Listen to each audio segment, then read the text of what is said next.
ಜೀವನ ಮಾಡ್ಲಕ್ಕಿರ್ಲಾರ್ದಂಗ ಕೌಲೆ ಹೊಡೆದ್ಗೆಸಿಂದು ಓಟು ಹೊಲೆಲ್ಲ ನೀರು ಹರಿಬಿದ್ದು ಬೆಳೆ ಎಲ್ಲ ಸತ್ತೋಗಿದೆ. ಎಲ್ಲರೂ ಇದ್ರಾಗೆ ಬದುಕೋದು, ಇದ್ರಾಗೆ ಜೀವನ ಮಾಡೋದು. ಮಕ್ಳು ಮರಿನ ಕಟ್ಕೊಂಡು ಎಲ್ಲಿಗೆ ಹೋಗ್ಬೇಕ್ರಿ ನಾವು? ಪೂರ್ತಿ ನಾವು ಎಲ್ಲೇ ಜೀವನ ಮಾಡೋದು? ನಮ್ಗೆ ಸರ್ಕಾರ ಏನದ ಇವ್ ಪರಿಹಾರ ಮಾಡ್ಬೇಕ್ರಿ.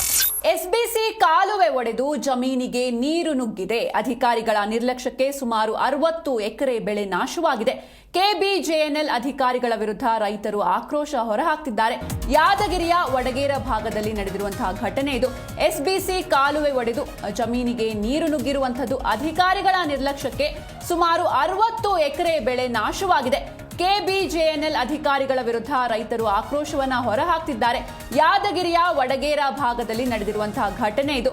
ಇದ್ರಂತೆ ನಮ್ದು ಒಂದಂದ್ರೆ ಒಂದಲ್ರಿ, ಎಲ್ಲ ಜಮೀನು ಪೂರಾ ಫುಲ್ ಆಗ್ಬಿಟ್ಟದ್ರಿ. ಪಾಪ ಎಲ್ಲರೂ ಬಡ ಜನನೇ, ಯಾರೇನಿದ್ದವ್ರಲ್ಲ. ಎಲ್ಲರೂ ಇದ್ರಾಗೆ ಬದುಕೋದು, ಇದ್ರಾಗೆ ಜೀವನ ಮಾಡೋದು. ಇನ್ನೊಂದ್ ತವಲಿಗೆ ಹೋದ್ರ ಮಕ್ಳು ಮರಿನ ಕಟ್ಕೊಂಡು ಎಲ್ಲಿಗೆ ಹೋಗ್ಬೇಕ್ರಿ ನಾವು? ಪೂರ್ತಿ ನಾವು ಎಲ್ಲೇ ಜೀವನ ಮಾಡೋದು?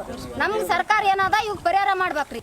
ಎಷ್ಟಂದ್ರೆ ನೋಡ್ರಿ, ಇವಾಗ ಮಾಡಿದ ಮನಾರ ಕಷ್ಟ ಮಾಡಿ ಒಳ್ಳೆ 50-60 ರೂಪಾಯಿಗೆ ಬಂದೈತದ.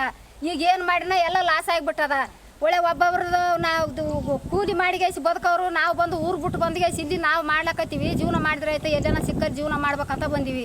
ಜೀವನ ಮಾಡ್ಲಕ್ಕಿರ್ಲಾರ್ದಂಗ ಕೌಲೆ ಹೊಡೆದ್ಗೆಸಿಂದು ಓಟು ಹೊಲೆಲ್ಲ ನೀರು ಹರಿಬಿದ್ದು ಬೆಳೆ ಎಲ್ಲ ಸತ್ತೋಗಿದೆ. ಇವಾಗ ನಮ್ಗೆ ಏನದ ಮುಂದೆ ಪರಿಹಾರ ಕೊಡ್ಬೇಕು ನೋಡ್ರಿ.